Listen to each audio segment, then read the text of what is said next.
سہیل ہاں فریدی کو جہاں تک میں جانتا ہوں نا، ایک سادہ سا عام سا بندہ تھا.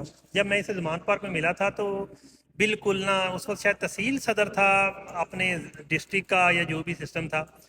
تو اس کی نا پنجابیوں سے نا ایک گلہ رہتا تھا کہ ہم لوگ جو ہے اتنی قربانیاں دیتے ہیں، محنتیں کرتے ہیں، بڑا بڑے کچھ کرتے ہیں، پورے پاکستان میں جناب جلسوں میں بھی جاتے ہیں، اپنا جو ہے کہ کے پی کے میں بھی اپنا رول رکھا ہوا ہے، لیکن جہاں پہ بھی پنجابی ہوتا ہے ہمیں اگنور کیا جاتا ہے.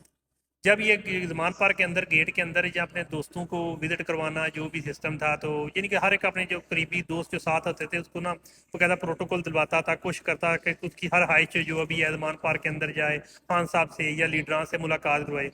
تو یہ جو ہے نا تھوڑا جذباتی ہو جاتا تھا.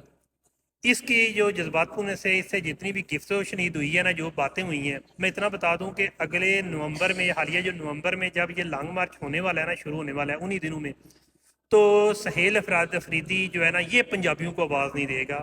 مجھے جہاں تک اس کی نیچر کا، اس کے جذباتیت کا پتہ ہے. ہاں پنجابی اپنی مرضی سے آئیں یا جس انداز میں عمران ہاں یا لیما ہاں کی طرف سے آواز آئے، لیکن یہ نہیں دے گا. یہ اپنا ایک پورا جتھا لے کے اپنے ایک نظام کے ساتھ نکلے گا.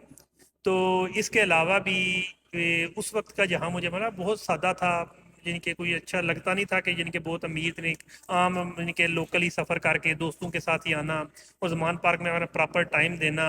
اور اس کے علاوہ ایک اس کے اندر سیاسی شعور بھی تھا. دوسری بات آپ کو میں بتاتا چلوں کہ علی مین گنڈا پور کا کو معاملہ جو ہے نا، یہ کافی دنوں سے چل رہا تھا کہ علی مین گنڈا پور پہ لوگوں کا اعتماد اٹھ گیا ہے.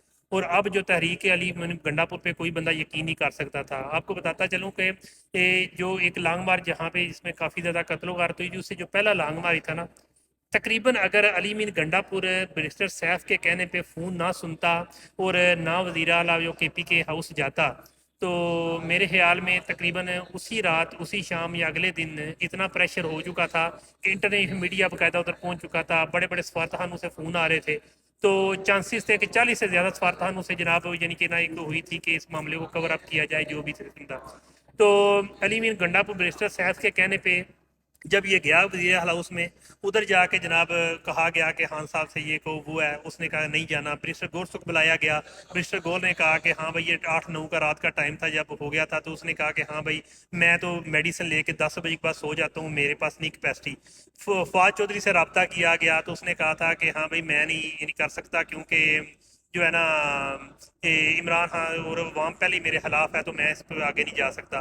اس کے بعد اس کو جو ہے اب ایک پتہ نہیں کون سا ہار ہے اسلام آباد میں ادھر لے کے گئے. اس کے بعد اس کو وہی جو لوگ ہیں اسے اب کے پی کے چھوڑ کے آئے تھے. تو لیکن اتنا بتا دوں کہ سہیل